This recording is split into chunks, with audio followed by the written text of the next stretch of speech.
« 2025, une année que la ville de Bukavu n'oubliera pas. Une année de rupture, une année de douleur, mais aussi de résilience. Voici l'édition spéciale sur les événements saillants qui ont marqué la province du Sud Kivu. Bonjour. Ensemble avec Mitera Rukozo, nous allons vous présenter ces faits qui ont marqué la province du Sud Kivu.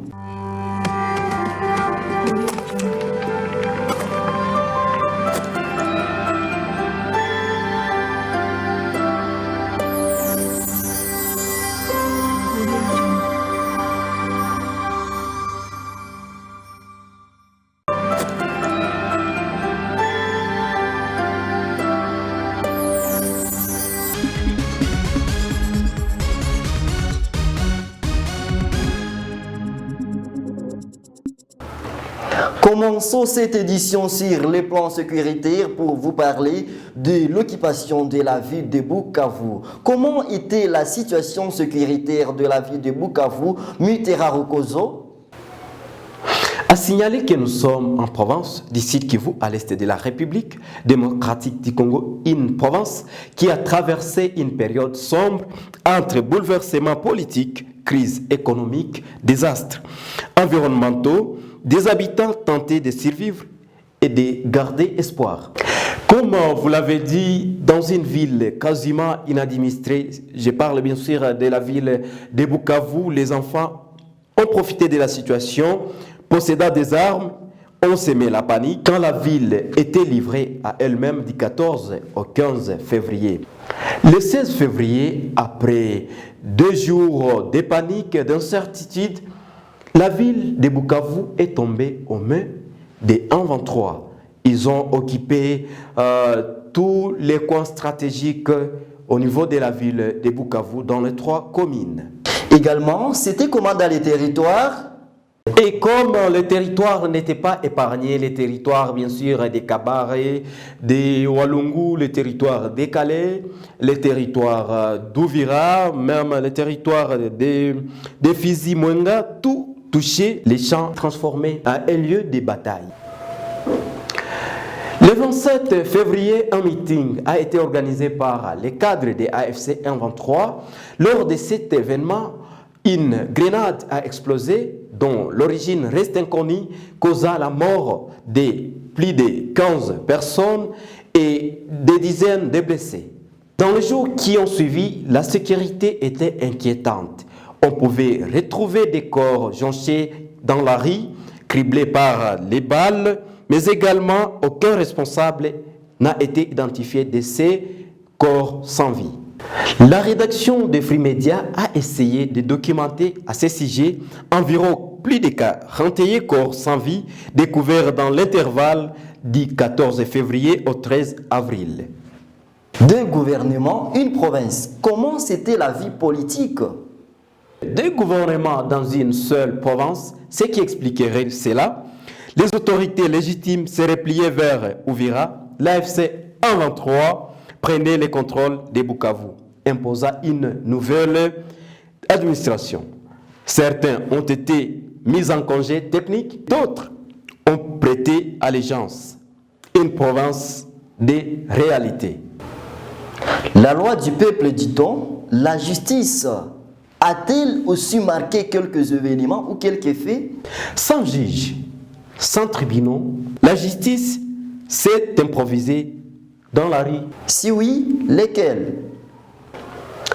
Les cas de justice populaire se sont multipliés, révélant un profond vide institutionnel. Une documentation faite par notre rédaction révèle que la ville de Bukavu et ses environs ont connu plus de 36 cas de justice populaire dans l'intervalle du 14 février au 13 avril 2025. Survivre coûte que coûte, la vie socio-économique n'a pas aussi été rose pour la population de la province d'ici Kivu en général, également pour les habitants de la ville de Bukavu. Relatez-nous la situation économique, cher Mitterrand Rukozo. Oui, comme vous l'avez dit, coûte que coûte, la population a essayé quand même de survivre. Les trafics là, qui se avec Bukavu-Goma étaient suspendus. Les hausses des prix sur les marchés, les produits de base étaient devenus en luxe. Le 15 février, sur le plan économique, sans autorité, Bukavu a été pillé. Par exemple, les programmes alimentaires mondiaux, les entrepôts ont été vidés. L'abraliment, il y a aussi les marchés de Kadutu, la société d'Atco et certains magasins privés ont été ciblés par des pilleurs. La fermeture des banques et l'abraliment a privé des centaines de familles des moyens pour survivre et de travail. Après la fermeture des institutions bancaires, comment se faisaient les transactions de l'argent mobile dans la ville de Bukavu, cher Mitterrand? Après fermeture des banques, des agents de transfert d'argent mobile surfacturaient toutes les opérations d'envoi comme les retraits. Les nouveaux billets circulaient et quelques mois après, on a constaté l'apparition des billets déclassés, soit troués. Pendant que les devises étrangères s'effondraient, les prix, eux, ne bougeaient pas sur les marchés. Fuir pour survivre, la vie humanitaire n'a pas été épargnée. Pouvons-nous parler d'un exode silencieux?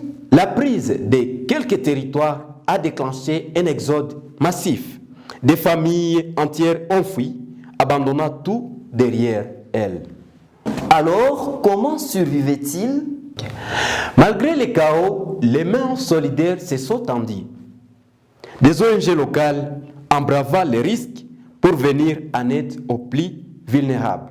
Et si nous pouvons parler de la santé, comment était la psychologie de la population dans la ville de Bukavu? Certaines structures sanitaires ont manqué de tout.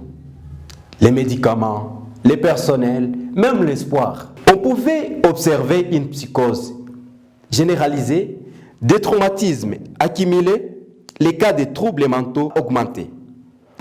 En dépit de cette situation psychologique de la population, qu'est-il arrivé aux structures de santé dans la province? Des hôpitaux ont été la cible des personnes en armes non identifiées. L'environnement a également exprimé sa colère sur notamment différents événements auxquels on a assisté, les inondations, les éboulements, les incendies, comme si la terre elle-même criait sa douleur. Mitterrand, pouvez-vous nous dire davantage ce qui s'est passé sur le plan environnemental? Les changements climatiques étaient aussi au rendez-vous en 2025.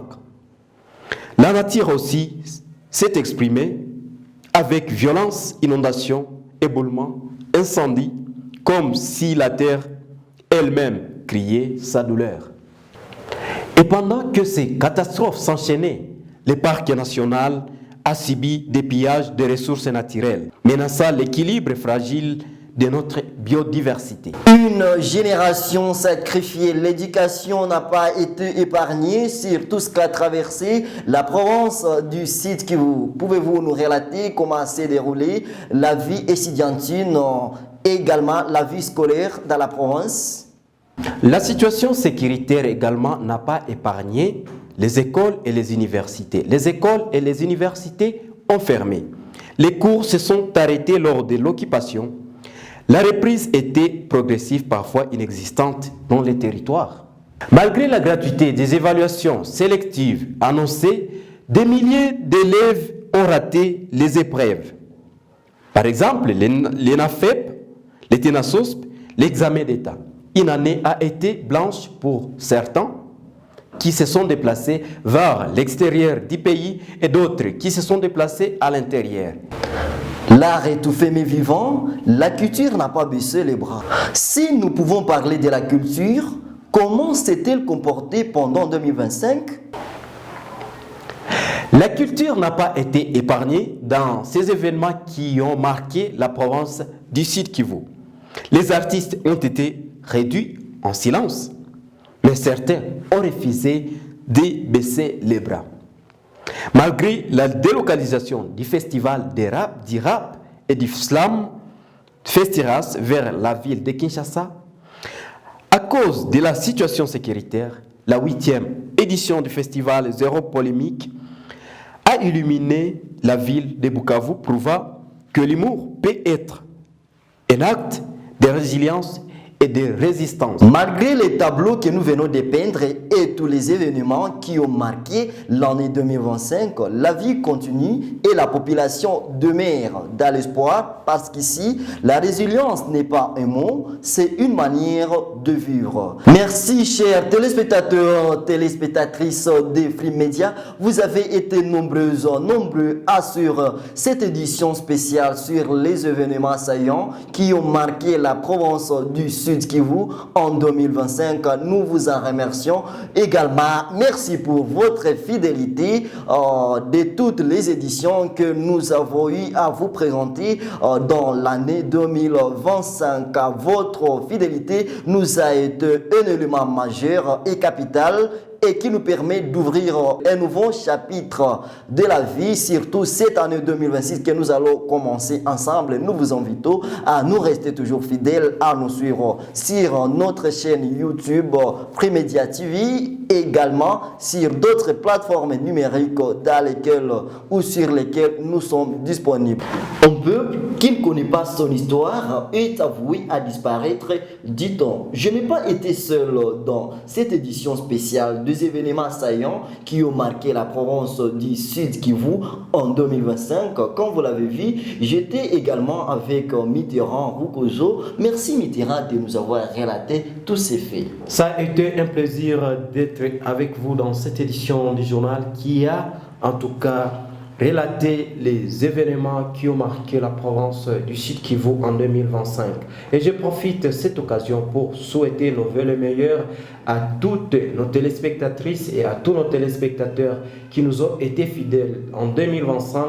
Nous vous donnons rendez-vous en 2026. Une année pleine de bonté, pleine de bonnes choses, une année pleine de joie. Alors, c'est par ces mots que nous vous souhaitons, moi, ensemble avec Mitterrand, bonne année 2026.